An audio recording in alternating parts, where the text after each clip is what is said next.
जालना जिल्ह्यामध्ये रब्बी पिकांची पेरणी सुरूच आहे। यावर्षी जिल्ह्यात मका आणि हरभरा पिकांच्या पेरणीमध्ये वाढ झाली असून पट्टा पद्धतीने हरभरा लागवडीवर आणि पेरणीवर शेतकऱ्यांनी भर दिलाय। सध्या कमी अधिक होणाऱ्या थंडीमुळे जमिनीमध्ये कोरडावा तयार होतोय, त्यामुळे जिल्ह्यातील शेतकऱ्यांना हरभरा पिकांसह इतर पिकांना वारंवार पाणी पुरवठा करावा लागतोय। राज्याच्या अनेक भागात अतिवृष्टी महापुरामुळे शेती पिकांचं नुकसान झालं, तरीही हंगामात मोसमी पाऊस सरासरीपेक्षा जास्त आहे, 160% पडल्यानं खरीप हंगामातल्या पिकांना चांगला फायदा झाला।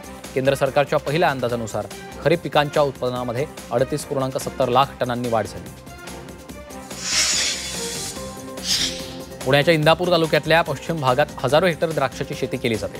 द्राक्षाचं कोंढार म्हणून इंदापूर तालुक्याची ओळख आहे। सध्या द्राक्ष पिकांच्या छाटणीच्या कामाला वेग आलेला आहे, त्यामुळे तालुक्यातील द्राक्ष उत्पादक जागोजागी द्राक्ष छाटणीच्या कामामध्ये गुंतलेले आहेत। द्राक्ष पिकांसाठी सध्याचं वातावरण चांगलं आहे, यंदा समाधानकारक उत्पादन मिळेल असा अंदाज द्राक्ष उत्पादकांनी केला आहे।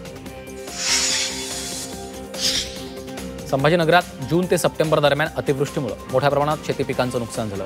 या नुकसानीच्या भरपाईसाठी शासनानं 5,708 कोटी रुपयांचा मदत निधी मंजूर केलाय। त्यापैकी 5,705 कोटी रुपये शेतकऱ्यांच्या खात्यात जमा झालेत, मात्र अद्यापही 29 लाख लाभार्थी अनुदानापासून वंचित आहेत। वाशिममधील रिसोड कृषी उत्पन्न बाजार समितीत हळदीच्या दरात वाढ झाली। कांडी हळदीला 12,700 ते 14,500 रुपये प्रति क्विंटल दर मिळतोय, तर गट्टू हळदीला 12,200 ते 13,300 रुपये दर मिळतोय। कृषी क्षेत्रात ड्रोनचा वापर वाढतोय, अशा पार्श्वभूमीवर ड्रोन उडवण्याचे नियम काही प्रमाणामध्ये शिथिल केले। केंद्र सरकारच्या या नव्या नियमानुसार आता 400 मीटर उंचीपर्यंत ड्रोन उडवण्यासाठी शासनाच्या परवानगीची गरज नाहीये। केंद्र सरकारनं कृषी क्षेत्रामध्ये ड्रोनच्या वापराला प्रोत्साहन देण्यासाठी पावलं उचलली आहेत।